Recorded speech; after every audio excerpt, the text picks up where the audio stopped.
สวัสดีท่านผู้ชมวันนี้เนี่ยมาในถ้ำพี่น้องนี่แหละคือถ้ำลูกแก้ว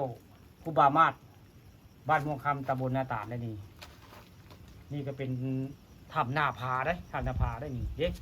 ซุ่มกล้องไปเบิ่งนี่อันนี้ทางเทิงได้หน้าผาดีได้บริตัวได้นี่แล้วก็ยังคือทางเทิงเนี่ยนี่คือหน้าผาได้ต้นไม้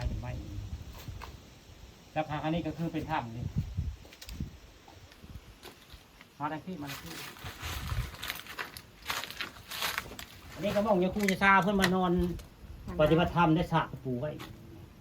นั่นคือเป็นมองถ้ำมองลูกแก้วเพิ่นอยู่ได้แต่เบิ่งอันคืน15 ค่ำพี่น้องมื้อใด15 ค่ำแล้วลูกแก้วสิลอยออกได้สิลอยออกในถ้ำอันนี้ในถ้ำครูบามาศบ้านมุงคำตำบลนาตาลนี่ถ้ำนาผานี่ลูกแก้วสิลอยเฮืองได้กลางค่ำคืนมาเสียออกแต่เพราะวันสินใหญ่ได้ลูกแก้วสิลอยอย่างนี้แล้วก็ประมาณตี 4ได้ลูกแก้วก็จะเฮืองเข้ามาในถ้ำคือเก่าได้บิงคาดว่าสิเข้าไปในนี้แล้วนี่พี่น้องนี่สิเข้าไปในนี้แล้วนี่แหละคาดว่าลูกแก้วเพิ่นต้องอยู่ในนี้อันซูมมันให้เพื่อนๆที่ผู้ติดตามเบิ่งนี่เจ๊งนี่อ่างเพิ่นนี่ละอ่างลูกแก้วหรือเบ้อนี่ถ้ำลูกแก้วบ้านม่วงคำตำบลนาตาลพี่น้องนี่ไผบ่จักผู้ค้าปลาคำผสมเผาเบิ่งได้แล้วก็มองนี่ก็เป็นถ้ำได้เบิ่งแล้วนี่เพิ่นปิดไว้เอาดินปิดไว้พี่น้องนี่ทางเข้าถ้ำแล้วเบิ่งเพิ่นเอาดินปิดไว้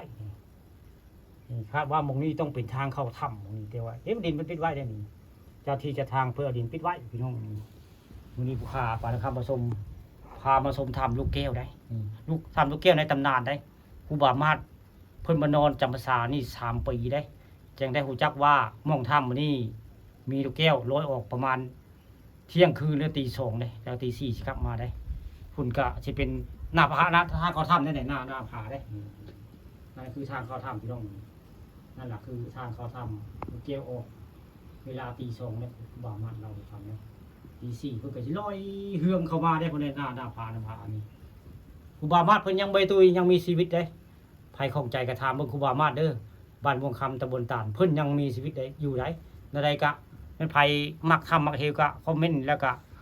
บอกคอมเมนต์มาเด้อว่าอย่าไปชมทำนั่นทำนี่เนาะกดไลค์กดแชร์ป่าทองคำพาชมเด้อจะได้ขอกล่าวคำว่าสวัสดีไว้พอทำนี่สวัสดีครับ